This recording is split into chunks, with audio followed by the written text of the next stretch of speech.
waa kelmado iska kooban oo intaynaan sunaysanin aynu qadimayno walaalaheen inagoo dhammaanteen isku dayayna inaynu qalbigeena wax ugu kordhino qalbiga Allah inoo culo kelmadeenan u horeysa waa fi istiqbaal الشهر الكريم bisha wanaagsana qiimaha badan iyo sidaynu u qaabili lahayn ama ugu diyaar garoobi lahayn 10 daqiiqo aynu haysano dhowr qodob oo kooban baan xusi lahaa iyadoo aynu soo qaadanayno quraan iyo xadiis ba daliilada qodobka u horeeya baraarujin lahayn waxa weeye aqbil على كل خير في هذا الشهر بشا واحد اسكو دايدا تمر باد لهدهاي تمرتادا waxa khayr kale inaad ku jahayso qofka bani aadamki tamar buu leeyahay awood baa ilaahay u siiyay waa kan nabigu tilmaamay al-mu'minu al-qawi khayrun wa habbu ila Allah min al-mu'min al-dha'if mu'min qawi buu nabigu sheegay calayhi salaatu wassalaam marka wixii khayr oo dhan ayaynu xaqiisa ku jahaynaynaa tamarteena iyo awoodeena inagoo ka jawaabayna baaqa ilaahay subxaanahu wa tacaala ilaahay malaa'ig buu soo diray maalmahan bilowga ama habeenka u horeeya malagaasi baaq buu la taagan yahay yaa baaqiya alkhayri aqbil wa yaa baaqiya sharri aqsir malagaa ilaahay wuxuu xil saaray inuu baaq u jeediyo war qofkii khayr doonayo soo diyaar garow soo orado soo jeeso qofkii shar doonayowna gaabso baaqu labadaas ku salaysan aynu dhagaha u furna baaqa ilaahay subxaanahu wa tacaala talada u horeysa waa taas weeye idan waxaynu markaa ka faa'iideysanaynaa siduu nabigu xusay calayhi salaatu wasalaam haddaynu camal samaynayna inuu ilaahay aqbalo hadday noloshu iskaba soo gabagabowdo oo geeridu inagu timaadana jannada furan inaynu gallo ilaahay albaabadiina wuu xidhay naaraha shayaadiintiina wuu inaga xidhay iyo jinka kuwii qalafsanaa jannadiina way furantahay jidkiina waa sallaxan yahay marka waxaa la rajaynayaa qofka ayaamahan geeriyooda rajo wanaagsan baa loo qabaa inuu khayrka galo inuu jannada galo taasi markaas waa mid weeye midda labaad waqtigeena waxaynu ku qaadanaynaa wixii khayraba ma yaraysanaynaaba dadku way kala duwan yihiin qof cilmigu yaqaana qof quraanku akhri kara qof waxa jira aan cilmina sheegi karin de quraankiina akhri karayn laakiin intee khayraha u furanday haday salaad tahay haday sadaqa tahay haday tasbiix hamdi istighfar waxyaabaha ugu fadliga badan waxa kamid ah inaad iska wardido سبحان الله والحمد لله ولا إله إلا الله والله أكبر أستغفر الله أنت الهض لهايون أدبرم لهايدا تشافا شرق لهايد بالذكر قاسوا إلهي كفرحية كلمتان خفيفتان على اللسان ثقيلتان في الميزان حبيبتان إلى الرحمن سبحان الله وبحمده سبحان الله العظيم ولا بكل مدود عرب كنا كفضل ميزان كنا قيامه كعرس إلهينا جعلي هاي حيكو يالي سبحان الله والحمد سبحان الله وبحمده سبحان الله العظيم انت سبحان وردقاء كل قنايس مركا نوعية القرآن كان انت تقانات كوعي العلينيس ضدكنا وحي عدو تاريكرته كو كردي وأيامه خيركو ومد بدنو باهم باجرتو ظروف هذا كليل بالغو جرايو هدي biyatahay iyo haday raashin tahay iyo haday nooc kasta tahay wixii aad heli karayso ku kordhi khayru naasi anfa'uhum linnaas nabigu wuxuu leeyahay calayhi salaatu wasalaam ummadda waxa ugu khayr badan dadka ugu dheef badan talada saddexaad aynu xusaynaa waxa weeyaan bal nafteena aynu xisaabino la budda an nuhasiba anfusana naftu xisaab bay u baahantahay xoorihiisu ma horu maraan qofkan xisaab lahayn marar badan waxaad aragtaa dadka qaar kood oo kaca meeshii uu hayo kacday buu arkaya wax xisaab la'aan dumarkiiba arinta lagu xantaa meel bay dhiganayaan dukaano way iska biishanayaan war meeshu wanaagsana goor dambe khaanaduhu wada banaanaadeen bay arkayaan waxa ka soo baxaba show maxaa raasamaala iyo maxaa faa'iido lama oran jirin waa la cuni jiro waa la casayn jiray marka dambe meeshii isku yaacdo qaawan baa la arkayaa amalkeenu sameeynayna waa saas oo kale wuxuu kaaga baahan inaad tiraahdo maxaa raasamaala ee faraa'id iyo faralkii waajibka ah maxaa faa'iido ah ku kordhay 12 bilood baa ku soo dhaaf maanta maalinteedii cajalada dib u celi iyo xusuustaada 12 bilood baad ka soo laacday tolo maxaa ku kordhay asxaabigii weyna mulhamka ahaa ilaahay xaq ku ilhaaminay sidoo nabigu sheegay calayhi salaatu wasalaam Umar ibn Khattab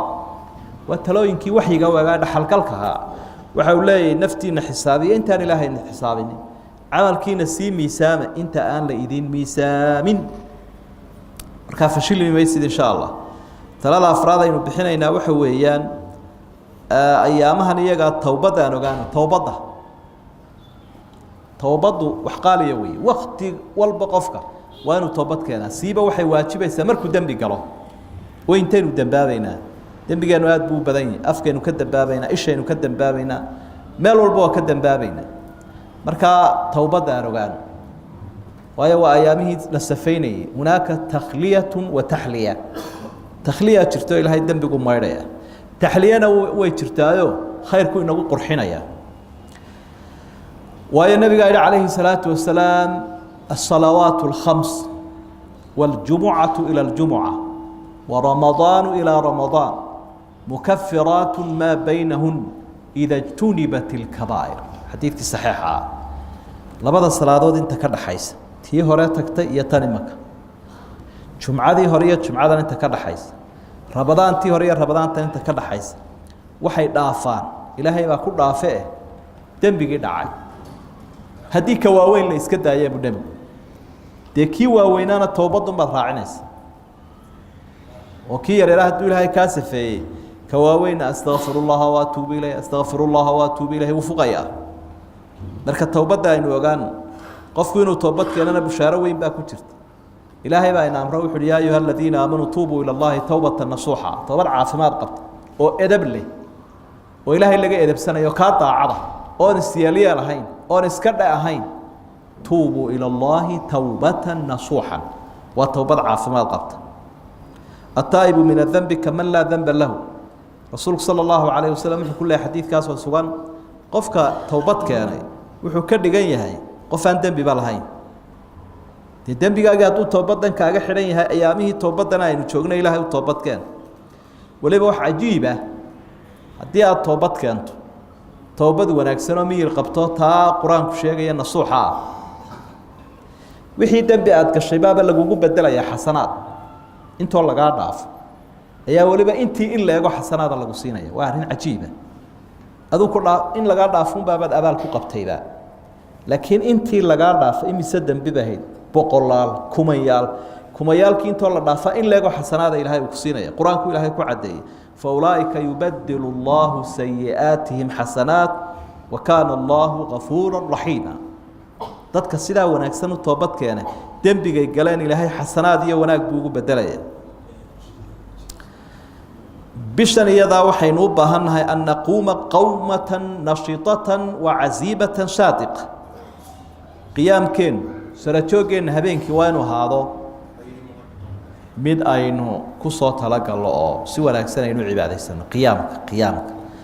macnaha qiyaam wa siyaam wa qiraa'ah saddexdaas habeenkii maalinkii dheeli tiraya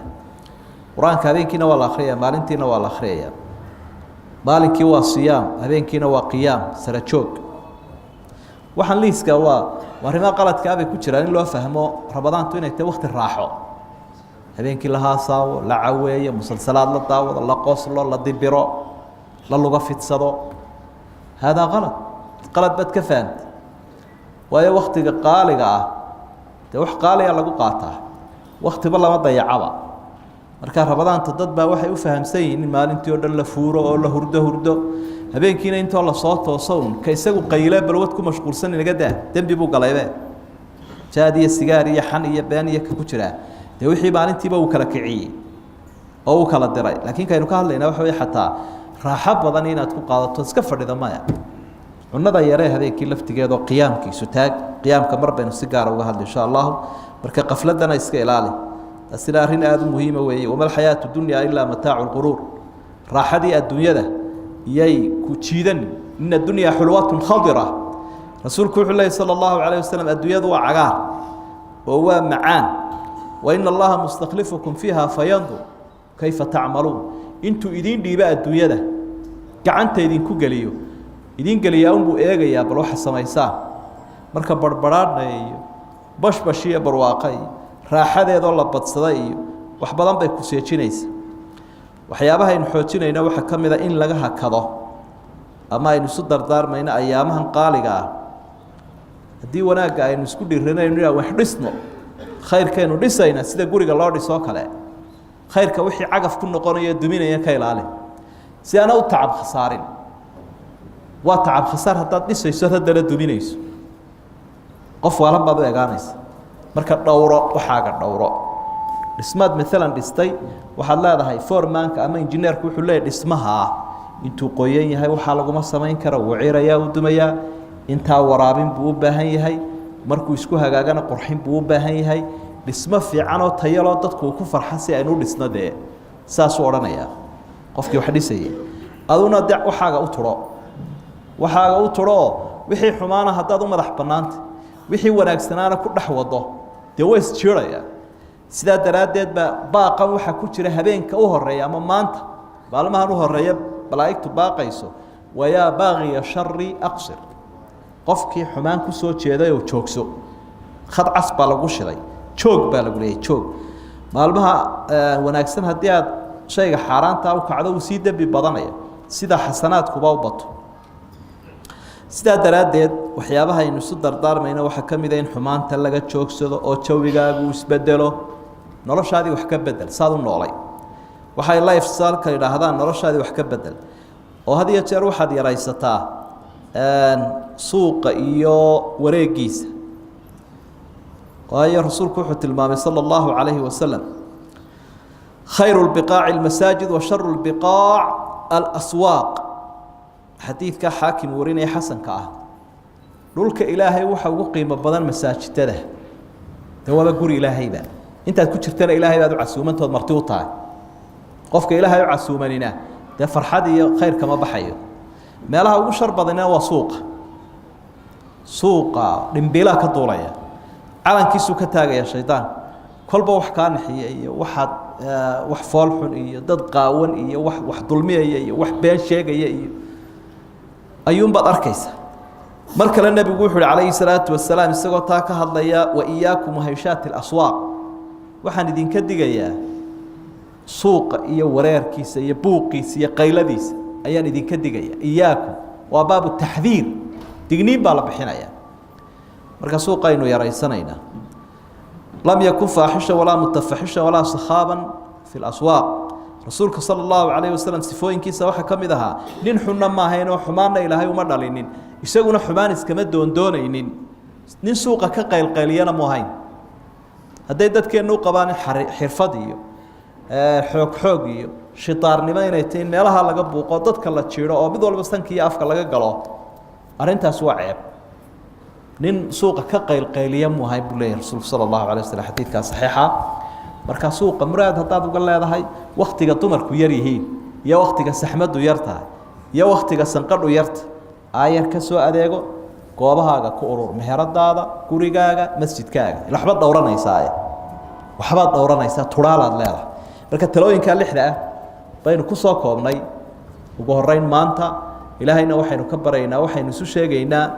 inuu inagu anfaco wuxuu inuu badnaadaa muhiim ma aha إلا فليا مهمة كوي فليا الله نقدر عبادنا الله نقبله. السلام عليكم ورحمة الله وبركاته. يا منزل الآيات والفرقان بيني وبينك حرمة القرآن اشرح به صدري لمعرفة الهدى واعصم به قلبي من الشيطان